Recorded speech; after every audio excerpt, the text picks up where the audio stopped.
જે ડીજે વાળી વાત તો કરવાની નથી, એમાં કશું કોઈ જ ફેરફાર કરવાનો નથી. કોણ મુદ્દાઓ જે ત્યાં પાકા છે.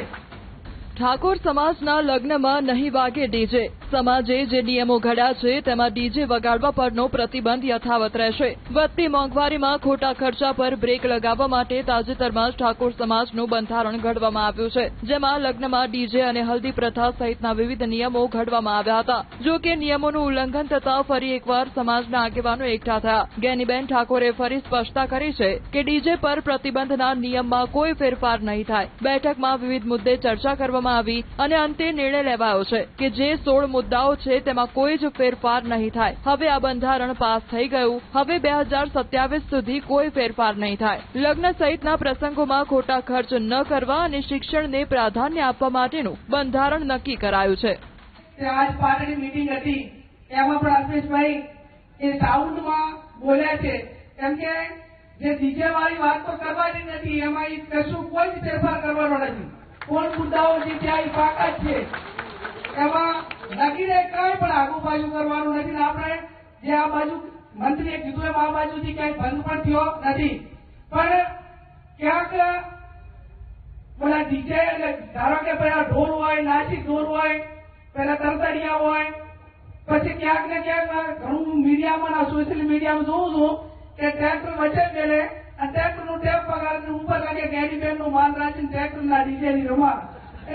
એટલે આપણે બંધ કરાવવાના પેલા રસ્તાનો કઈક નાના નાના નીકળી રહ્યા છે. પણ જાહેરમાં વોઇસ અને બીજા માટે હેરાનગતિ અને વધારે પડતા વોઇસના કારણે કે એની બધીઓ એનામાં જે આપણને દહેશત હતી એ ક્યાંક ને ક્યાંક ન થાય એના માટે કે આ બાબતમાં બધા જ આગેવાનો કરે છે એ રીતે કડકાઈ રાખવાની છે. ભેગો કરીને 10 દાડા પછી એ આગેવાનોએ કીધું કે ભાઈ નાસિક ઢોલ હોય, ઢોલ હોય, આપણે ટ્રેક્ટર ઉપર ટેપની વાત હોય કે સાઉન્ડ સિસ્ટમ હોય કે તે આપણે એનો અર્થ એ થયો કે એક જ જગ્યા ઉપર રહીને જે વગાડીને મનોરંજનના નાના મોટા કાર્યક્રમો એમના ટ્રેક્ટરના ઓલાતું થતા હોય તો એમાં સમાજને વાંધો નથી. પણ તમે આ રીતે કઈ કરશો તો એમાં આ બાજુ તો બધા જ મારે સોશિયલ મીડિયાના યુવાનોને અભિનંદન આપવા પડે કે એક વ્યક્તિ ક્યાંક કરે તો એના ઉપર તૂટી પડે છે. એટલે કાંટાઓ તો મોબાઈલ બંધ કરી નાખે છે. સોશિયલ મીડિયામાં તો તમારે આનો ભંગ કરે ને એના સામે જે હોય બરોબર છે, એમાં મારો ટેકો છે. પછી એની સામે કોઈ ટીકા કરનારું કે એને કંટ્રોલ કરનારું ના હોય તો બીજો આ બાબતમાં પ્રયત્ન કરે. એટલે એ બાબતમાં કોઈ પ્રયત્ન ના કરે એના માટે કરીને સોશિયલ મીડિયા જે એક્ટિવ છે, જે સારી ભાષામાં જ આપણે એની સાથે જે કઈ કોમેન્ટ કરો કે જે કઈ કરવાનું હોય પણ સારી ભાષા. હું તો અભિનંદન આપું છું આ સમાજને કે તમે બંધારણ કર્યું એના પછી 6 કે 7 સમાજે બંધારણ કર્યું અને 6-7 સમાજોએ આ ડીજેનો મુદ્દો તો પહેલા નંબરમાં લીધો છે. એટલે આજે એક ઠાકોર સમાજના બંધારણના મનોબળને ઢીલું પાડવાની વાત તો નથી, પણ અહીં બાકીના જે 7 સમાજો છે એ પણ જયારે આપણી આ સારી વાતને આવકારતા હોય તો 1% કે 2% કઈ નાના મોટા લોકો એના માટે ધંધો રોજગાર કરતા હોય એવી ટીકા કરવા વાળાને કોઈ સરેન્ડર ના હોય. જયારે આ ડીજે આવ્યા એ ટાઈમે ઢોલવાળે કોઈ એમ ના કીધું કે અમારી રોજગારી છીનવેલી હતી.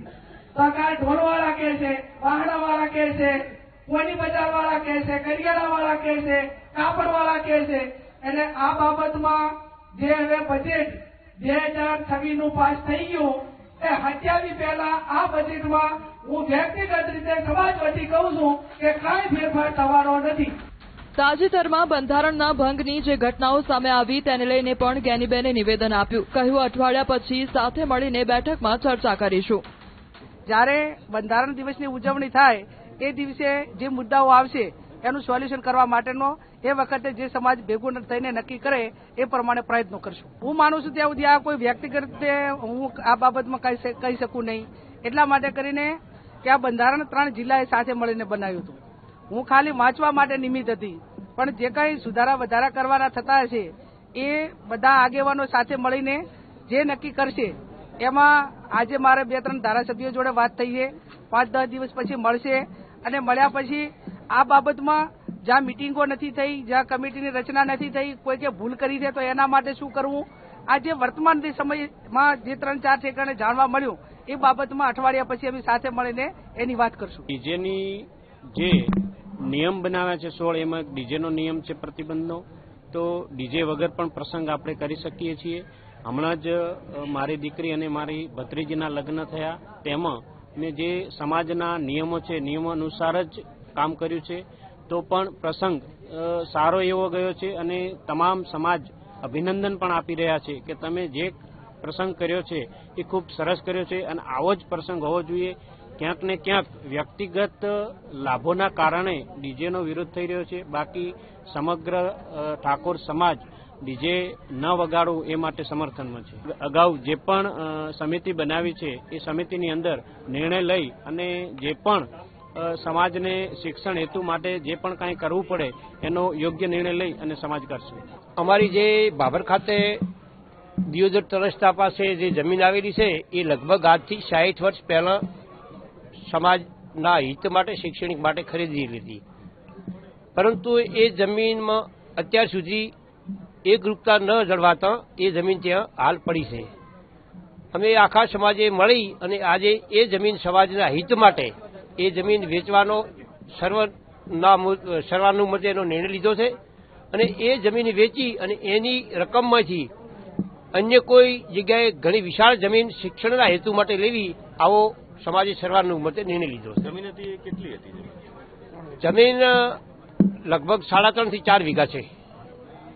શું લાગે છે જમીન વેચ્યા બાદ એ જમીનનો સદુપયોગ અને કઈ બીજી જમીન લઈને થશે? 100% મને વિશ્વાસ છે કે એ જમીન વેચ્યા બાદ, ધારો કે એ જમીન અત્યારે બહુ સારી જગ્યાએ છે એટલે એની કિંમત કરોડોની અંદર છે અને એ પૈસાથી કે એ રકમથી અમે લગભગ 15 કે 20 વીઘા જમીન બીજી જગ્યાએ શિક્ષણના હેતુ માટે લઈ શકશું એવો અમને વિશ્વાસ છે.